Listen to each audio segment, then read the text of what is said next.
श्री साई सच्चरित्र अध्याय 19 मद अनुग्रह भाग दुसरा. माझ्यावर म्हणजे खुद्द हेमाडपंतांवर झालेल्या बाबांच्या कृपाप्रसादाचे वर्णन भाग दुसरा. श्री गणेशाला नमस्कार असो, श्री सरस्वती देवीला नमस्कार असो, श्री गुरु महाराजांना नमस्कार असो, श्री कुलदेवतेला नमस्कार असो, श्री सीता व श्री रामचंद्र यांना नमस्कार असो, श्री सद्गुरू साईनाथांना नमस्कार असो.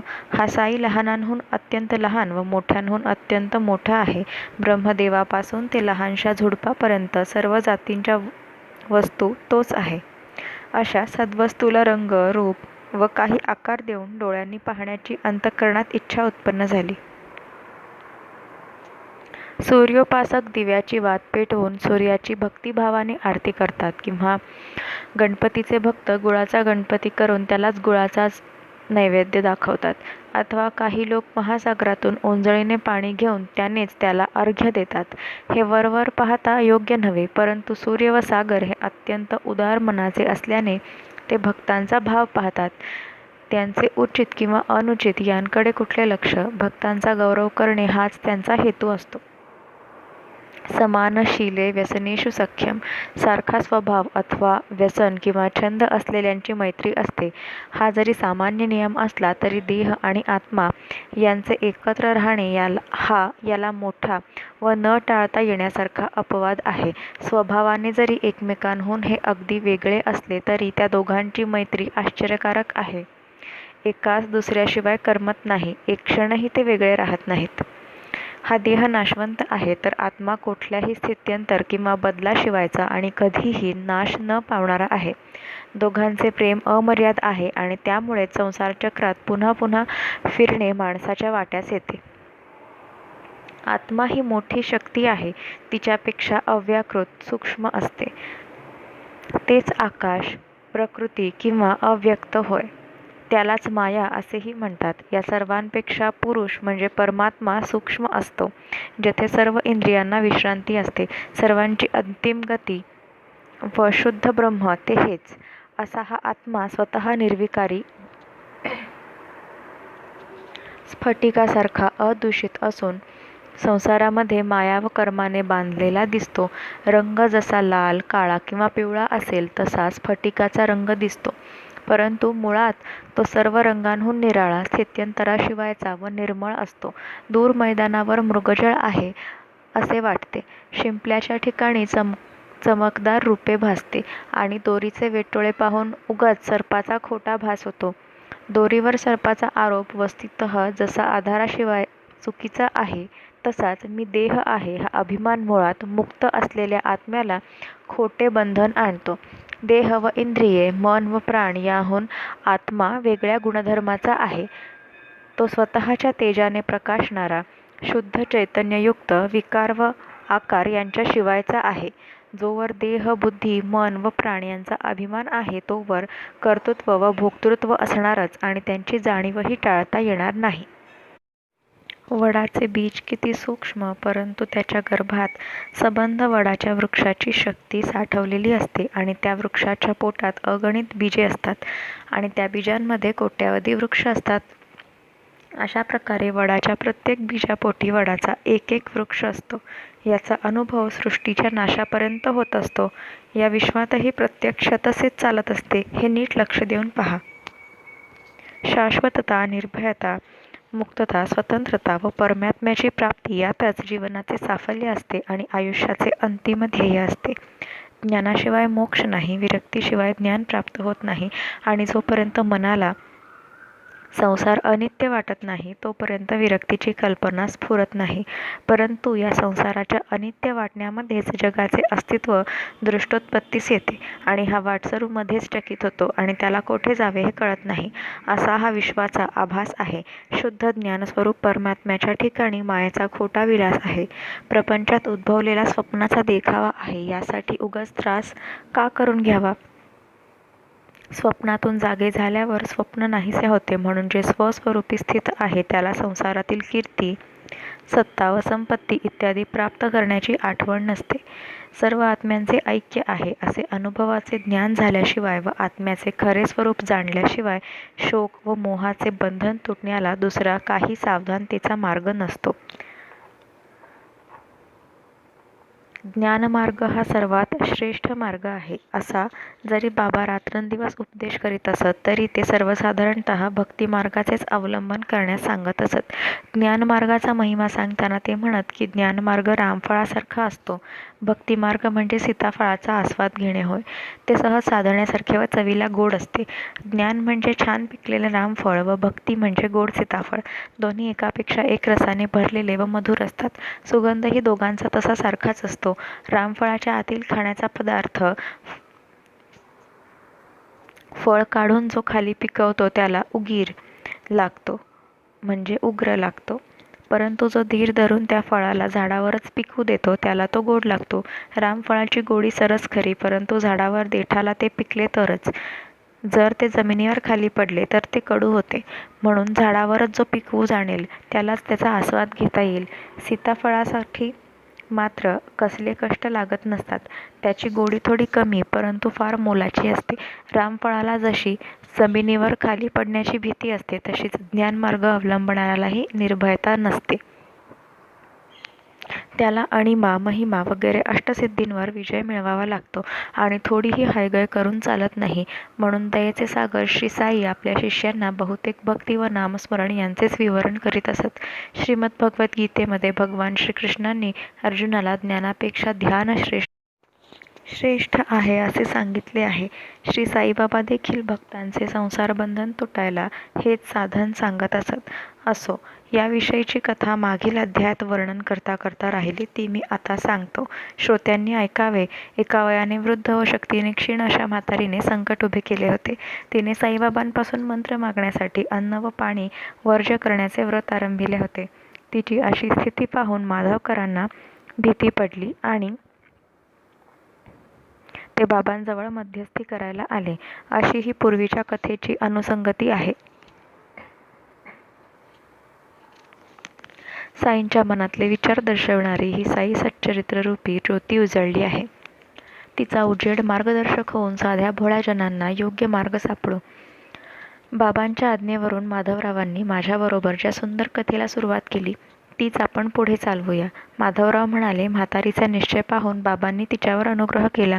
तिच्या मनाचा कल फिरवला आणि कथेत नवलच झाले. बाबांनी तिला प्रेमाने हाक मारून म्हटले, आई, तू का ग धरणे घेतलेस? मरण का तुला आठवले? कोणी प्रौढ बाई असली की बाबा तिला आई म्हणून हाक मारित असत. पुरुषांना काका, बापू किंवा भाई म्हणून हाक मारित असत. किती गोड नवल हाकेचे. जसे बाबांचे हृदय प्रेमळ तसे त्यांचे बोलणेही कानाला मधुर असे. श्री साई दिनांचे दयाळू व रंजल्या गांजल्यांचे कनवाळू होते. असो, बाबांनी तिला हाक मारली, आपल्यासमोर बसवले आणि प्रेमपूर्वक आपल्या गुरुत्वाची गुप्त किल्ली तिच्या हातात दिली. संसारातील दुःखाची तीव्रता कमी करण्यासाठी, भक्तचकोरांची तहान भागवण्यासाठी ज्ञानमय मेघरूपी बाबांनी आनंदस्वरूपी जलाचा जो वर्षाव केला तो ऐका. ते म्हणाले, आई, जीवाचे हाल का ग करतेस? मी केवळ तुकडे मागणारा फकीर आहे. माझ्याकडे प्रेमाने पहा. खरेच मी लेक आहे आणि तू आई आहेस. आता माझ्याकडे लक्ष दे. तुला एक नवलाची गोष्ट सांगतो जी तुला खूप सुख देईल. पहा, माझा गुरु मोठा अवलिया व कृपेचा सागर होता.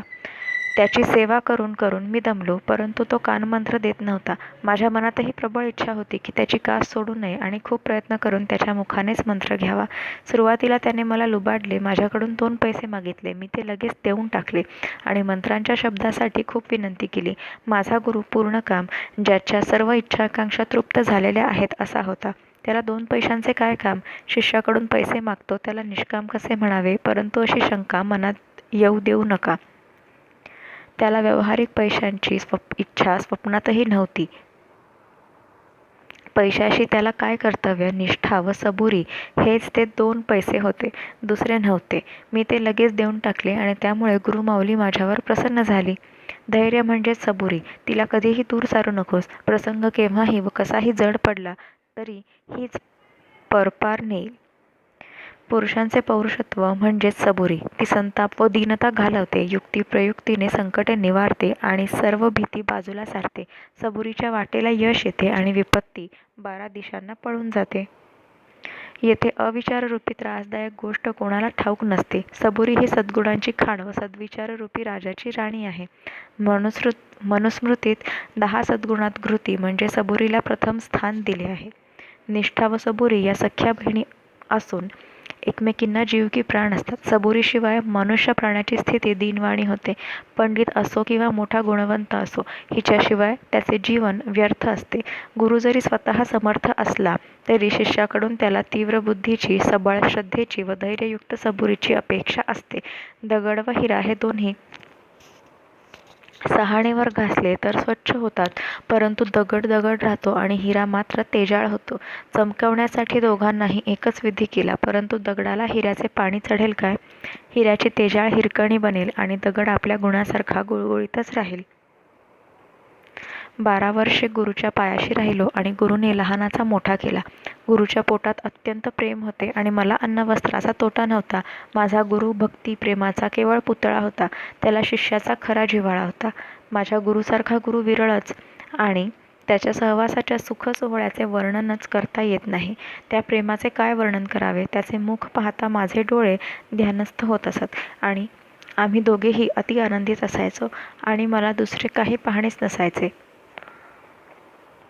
मी रात्रंदिवस प्रेमाने गुरुमुखाचे अवलोकन करीत असे.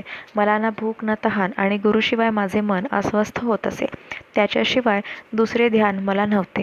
त्याच्याशिवाय दुसरे माझे लक्ष नव्हते. गुरु हेच माझे अनुसंधान होते. खरेच गुरुचे कौशल्य अजबच असते. माझ्या गुरुचीही हीच अपेक्षा होती. याशिवाय त्याची दुसरी काही इच्छा नव्हती. त्याने माझी कधी उपेक्षा केली नाही आणि माझे संकटांपासून सुद्धा रक्षण केले. कधी मी गुरुच्या पायापाशी होतो तर कधी समुद्राच्या पैलतीरी होतो, परंतु त्याच्या सहवास सुखाला अंतरलो नव्हतो. तो मला कृपायुक्त दृष्टीने सांभाळत होता. कासवी जशी आपल्या पिल्लांना स्वतःच्या दृष्टीचे खाणे खाऊ घालते, तशीच माझ्या गुरुची तऱ्हा होती. दृष्टीनेच तो लेकरांना सांभाळत असे. आई, या मशिदीत बसून मी जे सांगतो ते खरे मान. गुरुने माझेच कान नाही फुंकले तर तुझे मी कसे फुंकू? कासवीच्या प्रेमदृष्टीनेच तिच्या पोरांना सुख संतोष लाभतो. आई, उगाच कशाला दुःखी होतेस? मला उपदेश गोष्टी ठाऊक नाहीत. कासवी नदीच्या एका किनारी व तिची पोरे पलीकडच्या वाळवंटावर असताना दृष्टादृष्टीनेच त्यांचे पालनपोषण होते. म्हणून म्हणतो, मंत्राच्या व्यर्थ खटपटी कशाला पाहिजेत? तर आता तू जा व अन्न खा. जीव धोक्यात घालू नकोस. माझ्याकडे फक्त लक्ष दे म्हणजे परमार्थ हातास येईल. तू माझ्याकडे अनन्यपणे पहा आणि मीही तुझ्याकडे तसाच पाहेन.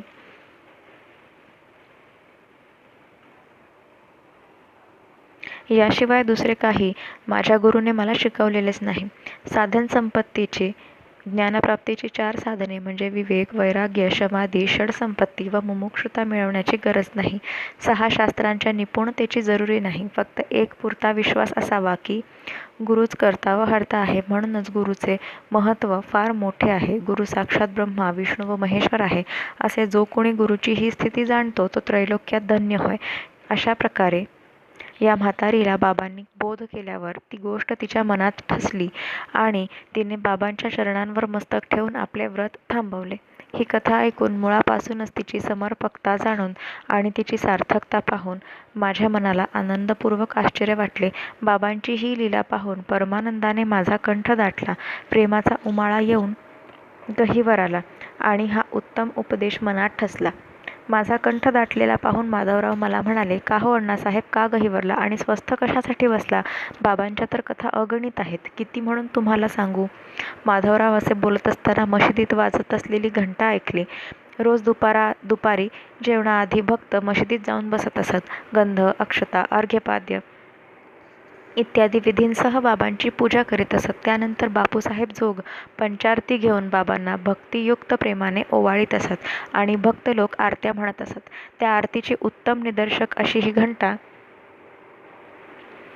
घणघण वाजू लागली आणि आम्ही मनाची इच्छा तृप्त झाल्याने मशिदीची वाट धरली. दुपारची ही आरती पुरुष व स्त्रिया एकत्र येऊन करीत असत. स्त्रिया वर मशिदीत आणि खाली पुरुष मंडपात असत. मंगलवाद्यांच्या गजरात ताशाच्या झणकारात अत्यंत हर्षभराने व उच्च स्वराने ते सर्व आरत्या म्हणत असत. आम्ही मंडपाच्या दारात पोहोचलो तेव्हा आरती जोरजोरात चालली होती. मशिदीची पायरी पुरुष मंडळींनी वेढलेली होती आणि वर जाण्याला किंचितही जागा नव्हती. माझ्या मनात होते की आरती संपेपर्यंत खालीच असावे आणि आरती संपल्यावर इतर मंडळीबरोबर वर बाबांजवळ जावे. माझ्या मनात असे मी आणले खरे, परंतु माधवराव स्वतः पायरी चढले, हाताने धरून मलाही ओढले आणि बाबांजवळ घेऊन गेले. बाबा आपल्या जागी बसून स्वस्थपणे चिलीम पीत होते आणि समोर जोग डाव्या हाताने घंटा वाजवीत पंचारतीने त्यांना ओवाळत होते.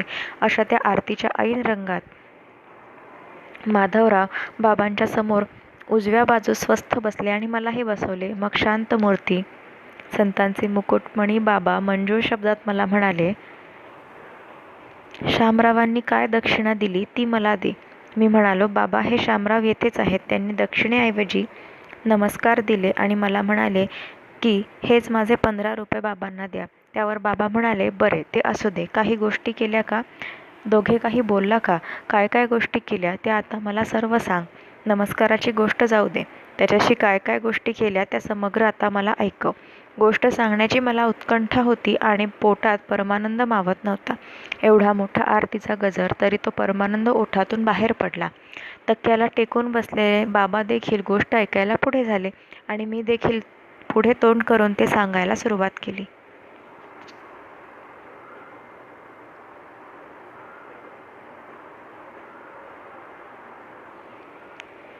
बाबा, तेथे ज्या ज्या गोष्टी झाल्या त्या सर्वच मनाला गोड वाटल्या. त्यातली त्या म्हातारीची कथा ऐकून फार बरे वाटले. बाबा, शामरावांनी ती कथा सांगितल्यावर आपली कळकळ मला दिसून आली आणि या कथेच्या रूपाने माझ्यावर अनुग्रहच केला असे निश्चित वाटले. त्यावर बाबा मोठ्या उत्सुकतेने म्हणाले, सांग ती मला सगळी कथा, पाहूया कसे ते नवल आणि कसा तो अनुग्रह. गोष्ट मी ताजीच ऐकलेली होती, शिवाय मनात फारच ठसलेली होती. ती मी न अडखळता बाबांना कथन केली आणि ती ऐकून बाबांची मनोवृत्ती प्रसन्न दिसली. अशा प्रकारे सगळी हकीकत मी सांगितली आणि बाबांनीही ती लक्ष देऊन ऐकली. लगेच ते मला म्हणाले, हे फार मोलाचे मानून नीट लक्षात ठेवावे. नंतर अति उल्हासाने त्यांनी पुन्हा प्रश्न केला, ती ऐकलेली गोष्ट किती गोड होती, ती तुझ्या मनात ठसली का? सार्थकता खरीच मानली का? मी म्हणालो, बाबा, ती कथा ऐकल्यावर मला शांत वाटले. माझ्या मनाची पीडा दूर झाली आणि मला निश्चित मार्ग कळला. त्यावर बाबा म्हणाले, आमची युक्ती चांगली आहे. ही एकच गोष्ट मनात धरावी, फार उपकारक होईल.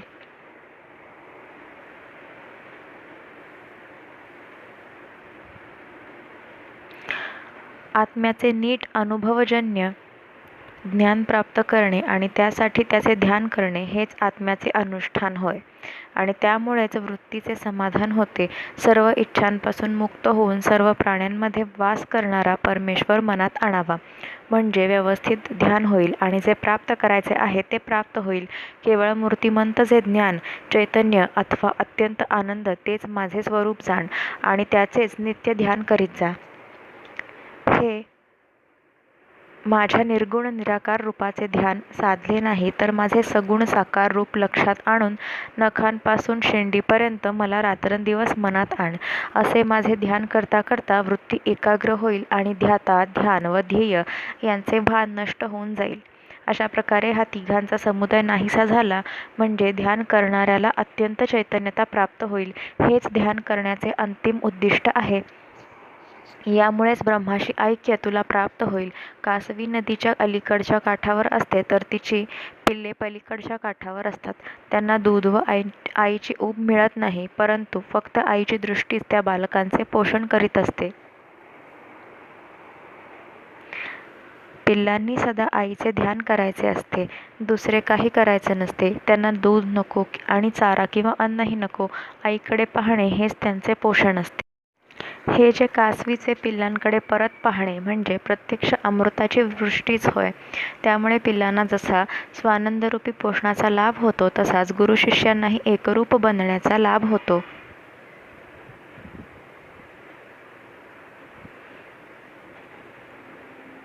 याप्रमाणे साईबाबांच्या तोंडचे शब्द निघाले आणि आरतीचा गजरही थांबला. सर्वांनी श्री सच्चिदानंद सद्गुरू साईनाथ महाराज की जय असा पुकार केला. निरांजन दाखविण्याचा विधी संपला आणि आरतीसुद्धा तपशीलवार आटोपली. मग बापूसाहेब जोग खडीसाखर अर्पण करू लागले, म्हणून बाबांनी आपल्या हाताचा पंजा पुढे केला. त्यात नेहमीप्रमाणे जोगांनी ओंजळभर खडीसाखर नमस्कारपूर्वक अत्यंत प्रेमाने घातली व बाबांनी ती सबंध खडीसाखर माझ्या हातात रिकामी केली आणि म्हणाले, मी सांगितलेली ही गोष्ट लक्षात ठेवली तर या साखरेसारखी स्थिती होईल. त्यावर मी बाबांना अभिवंदन करून हेच कृपेचे दान मागवले. हेच आशीर्वादाचे शब्द मला पुरे आहेत, मला सांभाळून घ्या. त्यावर बाबा म्हणाले, ही कथा ऐकावी, तिचे मनन करावे आणि त्याचे पुन्हा पुन्हा चिंतन करावे, म्हणजे ही चांगली लक्षात राहील, सारखी आठवेल आणि अत्यंत आनंदाची प्राप्ती होईल. अशा प्रकारे जे काही तू कानांनी ऐकलेस ते जर तू मनात धरशील तर स्वतःच्या कल्याणाची खाणच तुझ्यासाठी उघडेल आणि तुझी सर्व पापे धुवून निघतील. सोसाट्याचा वारा चालला म्हणजे समुद्रावर लाटा उसळतात आणि असंख्य बुडबुड्यांसह फेसांचा साठा किनाऱ्यावर येऊन आदळतो. लाटा, बुडबुडे, फेस, भोवरे हे सर्व एकाच पाण्याचे विविध प्रकार असतात. सर्व दृष्टीच्या भ्रमाचा पसारा असतो. वारा शांत झाला की ते विरून जातात. हा काय प्रकार झाला म्हणावा? हे सर्व नाश पावले म्हणावे का? हा सर्व मायेचा खेळ जाणून झाले गेले सारखेच आहे असे समजावे. सृष्टीची ही अशीच घडामोड असते, म्हणून विवेकसंपन्न माणसाला त्यांचे कौतुक नसते. ते नाशवंत वस्तूंची आसक्ती ठेवून नसतात आणि शाश्वत वस्तूंची जोड साधून घेत असतात. ज्ञानापेक्षा ध्यानाचे महत्त्व जास्त आहे, परंतु त्यासाठी यथार्थ ज्ञान असावे लागते. सद्वस्तूचा सर्वतोपरी समज किंवा बोध झाल्याशिवाय त्याचे नीट ध्यान साधत नसते. आत्म्याचे चांगले व अनुभवजन्य ज्ञान हेच ध्यानाचे मूळ होय. यालाच अंतर्यामी आत्म्याचे अनुष्ठान म्हणतात. परंतु जो विशेष मुद्दे किंवा गोष्टींशिवायचा आहे त्याला ध्यानात कसा आणता येईल? तो तर फसवून जातो. तर अंतर्यामी आत्मा हाच ईश्वर होय आणि जो ईश्वर तोच गुरु होय.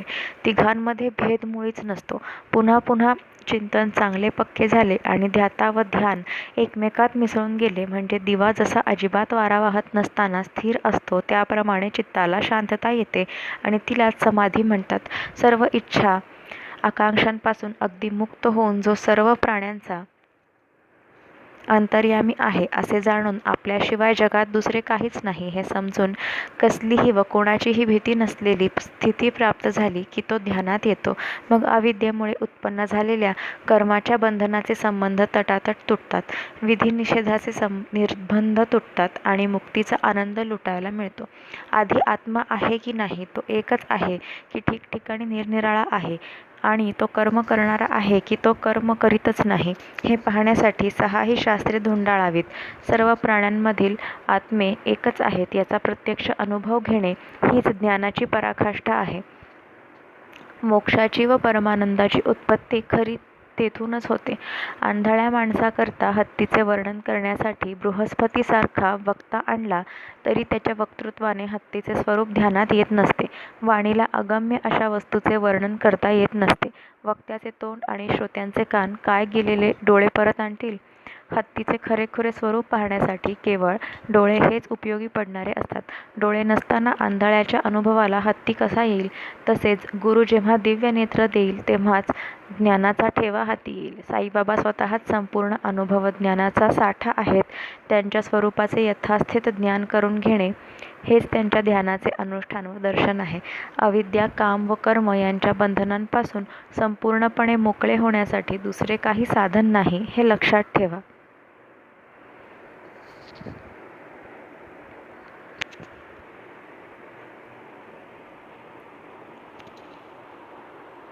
साई नाही तुमचा किंवा आमचा, तो तर खरोखर सर्व प्राण्यात वास करणारा आहे.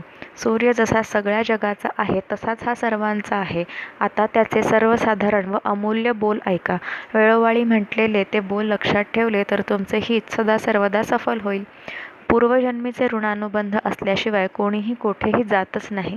म्हणून माणसांनाच काय, पशुपक्ष्यांनाही हळहळ करू नकोस. आल्या गेल्याचा आदर कर.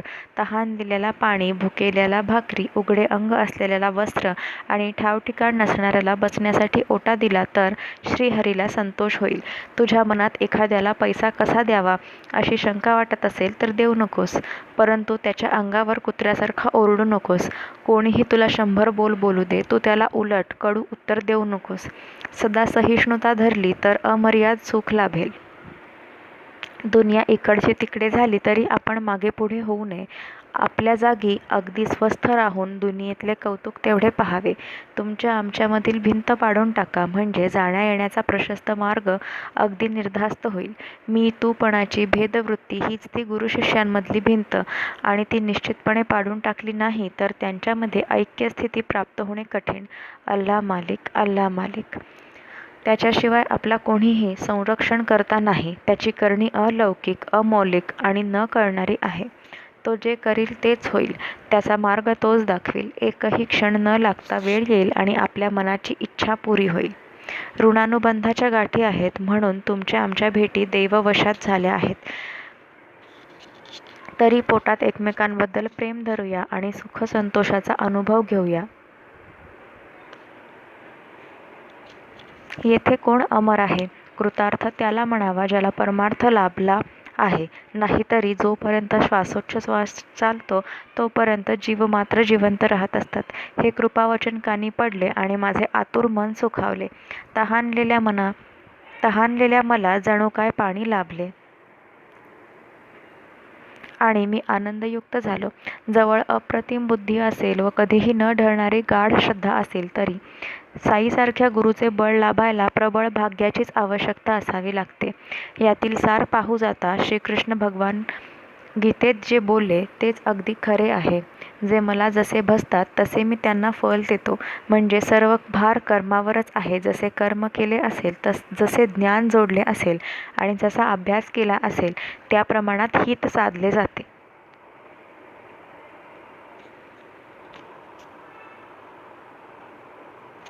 हेच या अध्यायातील तात्पर्य आहे आणि हेच येथील बोधामृत आहे. जे अनन्य भावाने माझे चिंतन करतात त्या नित्य योगयुक्त पुरुषांचा प्रपंच निर्वाह गोविंद पूर्णपणे चालवतो. हेच भगवद्गीतेचे वर्म येथेही लागू पडते. हा गोड उपदेश ऐकून माझ्या डोळ्यांसमोर स्मृतीचे देवान भाव यनानेन. गीता अध्याय 3 श्लोक 11. याने म्हणजे यज्ञाने तुम्ही देवांची संभावना करा, म्हणजे ते तुमच्या करता कळवळतील. हे वचन उभे राहिले. तुम्ही प्रयत्न करू लागा. फळाची काळजी सर्वस्वी टाकून द्या. तुमच्या पाठीमागे दुधाची वाटी घेऊन फळ द्यायला मी उभाच आहे. परंतु म्हणाल की जोर मी काढावे, दुधाचे प्याले तुम्ही यथेच्छ प्यावे, तर असले मला ठाऊक नाही. माणसाने कार्य करण्यासाठी तत्पर असावे. बाबांची ही शपथपूर्वक सांगितलेली वाणी प्रमाण मानून जो कोणी वर्तन करतील त्यांना येथे पृथ्वीवरच्या स्वर्गातील सुखाची खाणच सापडली आहे असे जाणवे. आता श्रोत्यांना आणखी मी विनंती करतो की एक क्षण चित्त सुस्थिर करा आणि माझ्या अनुभवाची निश्चयाला पोषक देण्याच्या साईबाबांच्या स्वभावाबद्दलची एक कथा ऐका. एखादे चांगले काम करण्याचा नेम धरला तर साई महाराज कसे उत्तेजन देतात आणि ओठ हलवल्याशिवाय कसा अनुग्रह करतात ते ऐका. भक्ताने बाबांना अनन्यपणे शरण जावे आणि मग त्याला भक्तीचे कौतुक पाहायला मिळेल आणि बाबांच्या लीलेचे नित्य नवे आश्चर्य अनुभवायला मिळेल. असो, प्रातःकाळच्या प्रहरी झोपेतून जाग आल्यावर जर चांगल्या विचारांची लहर उठली तर तीच निश्चयाने वाढवावी. पुढे त्याच विचारांची आणखी जोपासना झाली तर अत्यंत संतोष होईल. बुद्धीचा मार्ग विकास होईल आणि मनाला प्रसन्नता लाभेल असे एका संताचे वचन आहे. मला वाटले की त्या वचनाची प्रचिती घ्यावी. त्याप्रमाणे जेव्हा मी अनुभव घेतला तेव्हा माझ्या मनाला शांती वाटली आणि अंतःकरणाला आश्चर्य वाटले. शिर्डीसारखे पवित्र स्थान व गुरुवारसारखा मंगल दिवस होता.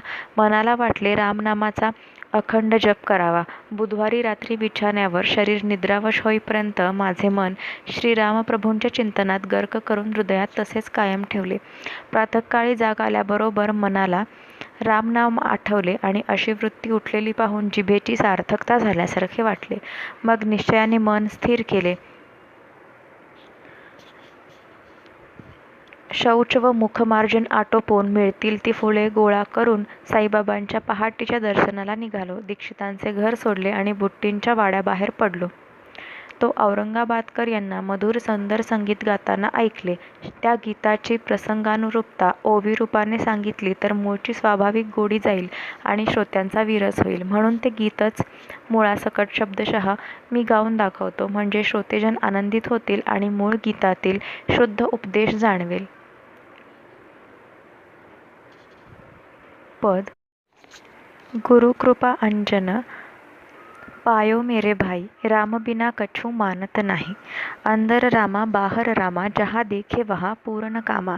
जागत रामा सोवत रामा, सपने में देखत सीता रामा. एका जनार्दनी अनुभव नेका, जहाँ देखे वहाँ राम सरीखा. गुरुकृपेचे अंजन म्हणजे डोळ्यात घालायचे काजळ, ज्यामुळे दृष्टी साफ होते, ते मला लाभले आहे. आता रामाशिवाय मी दुसरे काही मानतच नाही. अंतःकरणात राम, बाहेर राम, जेथे पाहावे तेथे हा पूर्ण काम म्हणजे सर्व इच्छा पूर्ण झालेला रामच दिसत आहे.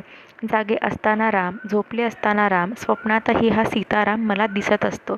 स्वामी जनार्दनाच्या शिष्य एकनाथाला एक उत्कृष्ट व सुरेख अनुभव येत आहे. त्याला जेथे पाहावे तेथे सारखा रामच दिसत आहे. आधीच मनाने निश्चित केले होते की रामनामी चित्ताला नेम लावावा आणि त्या निश्चयाला सुरुवात होत नाही. तोच या गीताने जणू काय त्याला दृढताच दिली. त्यामुळे मनाला जाणीव झाली की माझ्या निश्चयरूपी अंकुराला दयासागर साई समर्थ या गीतारूपी पाण्याचा शिडकाव करीत आहेत का. हातात तंबोरी घेऊन साईबाबांच्या समोर अंगणात उच्च स्वराने औरंगाबादकरांनी म्हटलेली ही ओळ मी ऐकली. औरंगाबादकर बाबांचे भक्त व माझ्यासारखेच बाबांच्या पायी अनुरक्त होते. अनेक गीते तोंडपाठ असताना हेच गीत त्यावेळी त्यांना गाण्याची स्फूर्ती का बरे व्हावी. माझ्या मनातले विचार कोणालाच ठाऊक नव्हते. मग हेच गीत का गायले जावे. बाबा जसे सूत्र हलवतात तसेच मनात स्फुरण होते. आम्ही सर्व केवळ कळसूत्री भावल्या आहोत. साई माऊली सूत्रधार आहेत. त्यांनी स्वतः न बोलता चांगली उपासना माझ्या हाती दिली. माझ्या मनातील इच्छा जणू काय बाबांच्या अंतःकरणात प्रतिबिंबित झाली आणि वर वर्णन केल्याप्रमाणे त्यांनी त्याची प्रचिती मला ठामपणे दाखवली. या नामाचे केवढे महत्त्व संतांनी व आचार्यांनी वर्णले आहे. मी पामर त्याचे आणखी काय वर्णन करू. स्वामी समर्थ रामदास म्हणतात, बहु चांगले नाम या राघवाचे, अति साजिरे स्वल्प सोपे फुकाचे. करी मूळ निर्मूळ घेता भवाचे, जीवा मानवा हेची कैवल्य साचे. संत तुकोबा म्हणतात, तुका म्हणे रामनामी, कृतार्थ झालो आम्ही. नाम घेता न लगे मोल, नाम मंत्र नाही खोल. दोची अक्षराचे काम, उच्चारावा रामनाम. संत तुलसीदास म्हणतात, रामनाम कर अमित प्रभावा. संत पुराण उपनिषद गावा. सतत जपत शंभू अविनाशी, शिवभगवान ज्ञानगुण राशी. रामरक्षा स्तोत्रात तर शंकराने पार्वतीला रामनामाचे महत्त्व सांगताना त्याची तुलना श्री विष्णूच्या 1000 नावांबरोबर केली आहे. राम रामेति रामेति, रमे रामे मनोरमे. सहस्त्र नाम तत्तुल्यम, राम नाम वरानने. या नामामुळेच स्वरूप प्राप्ती होते. राम ही 2 अक्षरे. तो कोळी उलटे म्हणाला आणि वाटपाड्या असून त्याचा उद्धार झाला. वाल्या नावाचा कोळी असून त्याचा वाल्मिकी ऋषी झाला आणि बोललेले शब्द खरे होण्याची सिद्धी प्राप्त झाली. मरा मरा उलटे म्हणता म्हणता जिभेवर राम उमटला आणि राम जन्माला येण्याच्या आधीच त्याचे चरित्र लिहिता झाला. रामनामाने पतित पावन होतात. रामनामाने मोठा लाभ होतो. रामनामाने अनन्य भजन घडते आणि रामनामाने माणसाला ब्रह्मप्राप्ती होते. रामनामाच्या आवर्तनाने जन्ममरणाचे धरणे उठते. एका रामनामाच्या स्मरणाने अगणित लाभ होतात. जेथे रामनामाचे गर्जन असते तेथे विष्णूचे सुदर्शन चक्र फिरत असते आणि कोट्यवधी विघ्नांचा नाश करीत असते. दिनांचे रक्षण करणारे हे रामनाम आहे. साईबाबांना उपदेश करण्याकरता योग्य जागेची किंवा वेळेची जरुरी नसते. ते उठता बसता किंवा चालतानाही सहजपणे निश्चितपणे सर्व उपदेश करीत असत. याविषयीची एक गोड कथा श्रोत्यांनी आदरपूर्वक श्रवण करावी, म्हणजे साईबाबांच्या दयाळूपणाचा व सर्वत्र विद्यमानत्वाचा अनुभव येईल. एकदा एक श्रेष्ठ भक्त एकाची गोष्ट बोलत असताना स्वतः वाईट विचाराकडे ओढले गेले आणि निंदा करण्यात अगदी गढून गेले. चांगले गुण राहिले एकीकडे आणि निंदा तोंडातून दोन्ही बाजूनी वारा जोराने वाहू लागली. मूळ गोष्टीचा चुथडा झाला आणि निंदेला ऊत आला. काही कारणाने कोणाचे आचरण निंद्य किंवा ठपका ठेवण्यासारखे असले तर त्याची कीव जाणून त्याला आपल्या समोरच प्रबोधन करावे. निंदा कधी करू नये हे तर प्रत्येकजण स्वतः जाणतो, परंतु ही निंदा करण्याची वृत्ती दाबता दाबली जात नाही आणि पोटात मावत नाही. तेथून मग घशात येते, हळूहळू ओठांवर येऊन सुखासमाधानाने बाहेर वाहते. खरेच निंदकासारखा त्रिभुवनात कोणी उपकार करणारा नाही. ज्याची तो निंदा करतो त्याचे तो नाना तऱ्हेने कल्याण करतो. कोणी रिठ्याने मळ काढतात, कोणी साबणाने साधनांनी व कोणी स्वच्छ पाण्याने मळ काढतात, तर निंदक जिभेने मळ काढतात. दुसऱ्यांवर करण्यासाठी स्वतःची मानसिक अधोगती जे सहन करतात त्यांची उपकार करण्याची कृती महान होय. निंदक खरोखरीच अतिवंदनीय आहेत. ज्यांची ते निंदा करतात त्यांना ते पावलोपावली सावध करतात. निंदेच्या निमित्ताने त्यांचे दोष त्यांना जाणवतात आणि भविष्यातील अनेक प्रकारचे अनर्थ टाळवतात. त्यांच्या उपकारांची मी किती बरे स्तुती करू. ज्यांच्या महानतेचे साधू संतांनी अनेक तऱ्हांनी वर्णन केले आहे त्या निंदक जनांना माझा साष्टांग नमस्कार असो. त्या भक्ताच्या तोंडाला निंदा करण्याचा ऊत आलेला पाहून ती ऐकणाऱ्यांनी किळस आली आणि सर्व मंडळी बाबांच्या दर्शनासाठी मशिदीकडे निघाली आणि निंदक भक्त नाल्याकडे निघाले. साईबाबा पूर्ण अंतर्ज्ञानी होते. भक्तांना वेळीच ते शिकवण देत असत. पुढे त्यांनी कसा प्रकार घडवून आणला तो ऐका. मंडळींसह बाबा लेंडी बागेकडे गेले असताना बाबांनी त्या निंदक भक्ताबद्दल चौकशी केली. त्यावर मंडळी म्हणाली की ते नाल्यावर शौचाला गेले आहेत. नंतर आपला कार्यक्रम आटोपल्यावर बाबांची स्वारी लेंडीवरून परत फिरली. नाल्यावरून तो निंदक भक्तही घरी जाण्यासाठी परत फिरले. वाटेत त्यांची व बाबांची भेट झाली आणि जी हकीकत घडली ती काळजीपूर्वक ऐका अशी मी श्रोत्यांना हात जोडून विनंती करतो. तेथेच एका कुंपणाशेजारी गावातील एक डुकरी जनलोकांचा मलोत्सर्ग गोड पक्वान्नाप्रमाणे प्रेमाने व आवडीने मनसोक्त चाखत असलेली आपल्या हाताने दाखवून त्या भक्ताला बाबा म्हणाले, पहा त्या डुकरीच्या जिभेला काय गोडी वाटते आहे. जनलोकांचा मलोत्सर्ग कुस्करत आहे आणि आपल्या आप्तजनांवर राग दाखविण्याची आपली हौस यथेष्ट फेडून घेत आहे.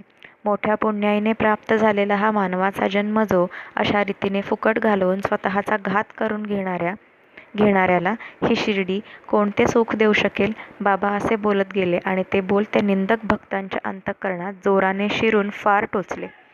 त्यांना सकाळी घडलेली ही गोष्ट आठवली आणि मग बाबांचे बोल मनात फार झोंबले.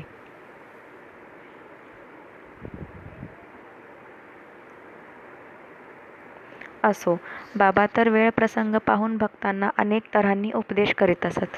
त्यातील सार हृदयात साठवून ठेवले तर परमार्थ कधी दूर राहील का.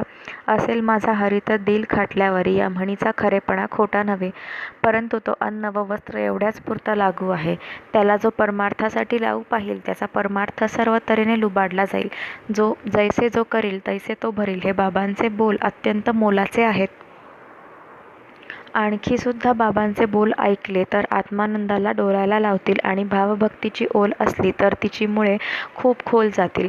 मी पाण्यात, जमिनीत किंवा लाकडात, कुठल्याही जागी, लोकवस्तीत किंवा रानावनात, आपल्या देशात किंवा परदेशात, तसेच दैदिप्यमान आकाशातही भरलेलो आहे.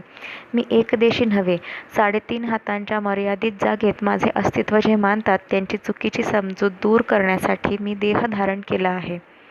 जे भक्त मनात कोणतीही इच्छा न धरता एकनिष्ठपणे केवळ माझे एकट्याचेच रात्रंदिवस भजन करतात त्यांना मीतूपणाच्या दुजाभावाशिवायचे प्रत्यक्ष मी पण प्राप्त होते. गुळ गोडीशिवाय वेगळा राहू शकेल, समुद्र लाटांशिवाय वेगळा राहू शकेल किंवा डोळा तेजाला सोडून राहील, परंतु माझा भोळा भक्त माझ्याशिवाय वेगळा राहणार नाही. ज्याच्या मनात जन्ममरणाचे फेरे निश्चितपणे चुकवायचे असतील त्याने प्रयत्नपूर्वक शास्त्रांनी सांगितल्याप्रमाणे सदाचाराने राहून कोणत्याही कारणाने मनोविकार क्षुब्ध होऊ न देता सदा सर्वदा शांत असावे.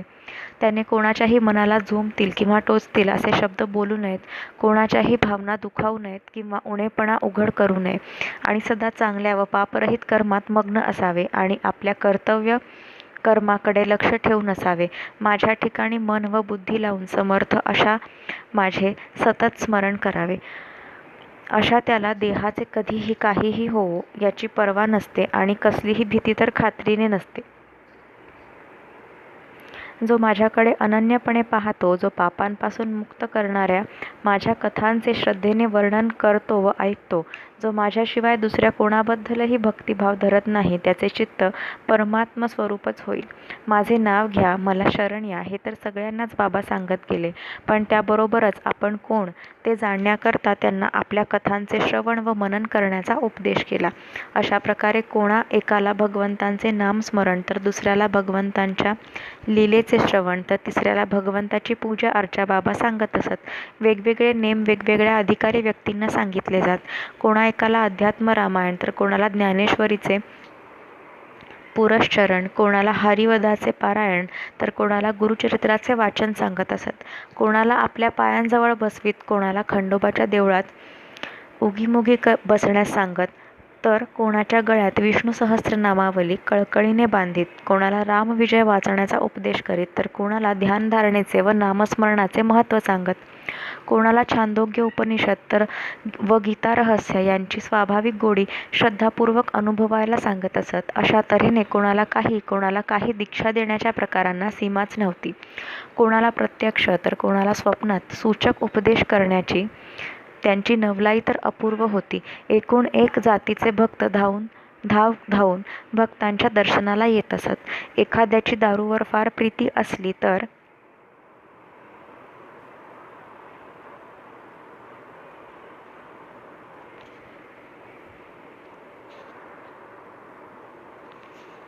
त्याच्या स्वप्नात बाबा जात, छातीवर बसत, हातापायांनी ती दाबून ठेवीत आणि दारूला कधीही स्पर्श करणार नाही असे कान धरून म्हणायला लावीत आणि तशी शपथ घेतल्यावरच त्याला सोडून जात असत. लग्नघरात ज्योतिषी जसे भिंतीवर हरी व हर यांची चित्रे काढतात, तसेच ते गुरुर्ब्रह्मा गुरुर्विष्णू सारखे मंत्र एखाद्याला भक्ताच्या स्वप्नात जाऊन लिहित असत. कोणी चोरून योगासने लावून हठयोगाच्या साधनांचे प्रयोग करू लागले, बाबांना अंतर्ज्ञानाने कळले, तर त्याला ते अचूक टोमणा मारीत असत. त्याला एखाद्या अनोळखी माणसाबरोबर निरोप पाठवून देत की भाकर खाऊन स्वस्थ बसता येत नाही का, सबुरी धरून राहावे की, कोणाला प्रत्यक्ष भेटून निक्षून सांगत की आमची जात कडवी कठोर आहे, 1-2 वेळा समजावून सांगू पाहू, पण मग शेवटचा इलाज फार कडक उपयोगात आणू. आमच्या शब्दांची जो पर्वा करणार नाही, त्या पोटच्या पोराला सुद्धा 2 तुकड्यात चिरून फेकून देऊ. साईबाबा विद्या, बुद्धी, पराक्रम इत्यादी गुणांनी श्रेष्ठ व उदार अंतःकरणाचे महात्मा होते. त्यांच्या अद्भुत कृत्यांचे मी पामर कसे वर्णन करू शकणार. ते कोणाला ज्ञान व विरक्तीची प्राप्ती करून देत असत, तर कोणाला चांगली मनोवृत्ती व भक्ती मिळवून देत असत, तर कोणाला संसारातील व्यवहारातील निर्दोष व स्तुत्य वर्तनाची शिस्तही लावून देत असत. त्याबद्दल उदाहरण म्हणून एक चुटका मी श्रोतृजनांना कथन करतो. एकदा भर दुपारी बाबांच्या मनात काय आले कोणास ठाऊक, त्यांची स्वारी राधाकृष्णाच्या घराशेजारी अचानक आली. बरोबर काही लोक होते. बाबा म्हणाले, आणा रे शिडी. लगेच एकाने तत्काळ जाऊन शिडी आणून ठेवली. बाबांनी ती जवळच्या घराला लावली आणि स्वतःच छपरावर चढले. त्यांच्या मनात काय बेत होता कोणालाच कळेना. त्यावेळी ती शिडी वामन गोंदेकराच्या घराला लावली होती. त्यावरून श्री साई स्वतः झरझर छपरावर चढले. तेथून शेजारीच घराला लागून असलेल्या राधाकृष्णीच्या घराचे छप्पर होते, तेही बाबा पटकन ओलांडून गेले. काय हा चमत्कार कोणालाच कळेना. त्यावेळी राधाकृष्णाबाईंना मोठा जोराचा हिवताप आलेला होता आणि त्या अत्यंत अस्वस्थ होत्या. त्या काळी बाबा स्वतः देखील फार अशक्त होते. दोघे 2 बाजूंना धरू लागत, तेव्हाच ते चालू शकत. मग एवढी शक्ती त्यांना कोठून आली? असो, लगेच दुसऱ्या बाजूची छपराची उतरण ओलांडून ते छपराच्या कडेला गेले. तेथे सुद्धा तीच शिडी लावली आणि खाली उतरून आले. जमिनीवर पाय लागताच त्या शिडीवाल्याला उशीर न करता तात्काळ आठवण ठेवून 2 रुपये काढून दिले. 2 ठिकाणी फक्त शिडी लावली. हेच काय ते मेहनतीचे काम, परंतु त्याची भरपाई बाबांनी एवढ्या मोठ्या तऱ्हेने फेडावी का? जमलेल्या लोकांमध्ये सहज कुतूहल उत्पन्न झाले की बाबांनी निसणवाल्याला इतका पैसा कसा काय दिला? कोणीतरी बाबांना विचारा असे ते म्हणू लागले. तेव्हा एकाने धीर करून बाबांना विचारले तर बाबांनी उत्तर दिले, कोणाच्याही श्रमाचा थोडाही भार फुकट घेऊ नये. कोणाकडून काम करवून घ्यावे, परंतु त्याबरोबर त्याच्या श्रमाचा विचार मनात राहू द्यावा. आपल्या जीवाला असा नेम लावावा की कोणाचेही फुकटचे परिश्रम घेऊ नयेत. बाबा असे का करीत आहेत त्याचे खरे वर्म कोणाला समजणार?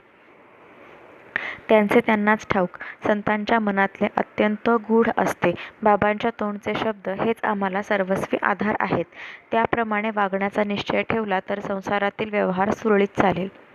असो, पुढील अध्यायाची गोडी या अध्यायापेक्षा जास्त चांगली असेल. एका मोलकरणीची भाबडी पोर वेदांताच्या गूढ प्रश्नाचा उलगडा करून देईल. दासगणू हे प्रासादिक हरिदास. त्यांनी सामान्य जनांवर उपकार करण्यासाठी संस्कृत भाषेतील ईशावास्य नावाच्या उपनिषदाचे मराठी भाषांतर करण्याचा निश्चय केला. साईकृपेने ग्रंथ लिहिला, परंतु काही गूढ अर्थ राहिला आणि मनात संशय पडला. परंतु बाबांनी तो कसा फेडावा? शिर्डीत बसून दासगणूंना ते म्हणाले की तू पार्ल्याला जाशील तेव्हा काकासाहेब दीक्षितांची मोल करीन, तुझ्या शंकेचे समाधान करील. असो, त्या अध्यायात ईशावास्य उपनिषदरूपी कमळाच्या सभोवार वाणीची देवता सरस्वती रूपी भ्रमरी गुणगुणत गिरट्या घालेल. त्या कमळाचा वास सेवन करण्याचे कलाकौशल्य चाणाक्ष श्रोत्यांनी उपयोगात आणावे. पुढील अध्यायात हेच सांगितले जाईल. कर्ता करविता दयासागर श्री साई आहे. श्रोत्यांनी सवडीप्रमाणे श्रवण करावे म्हणजे कल्याण होईल.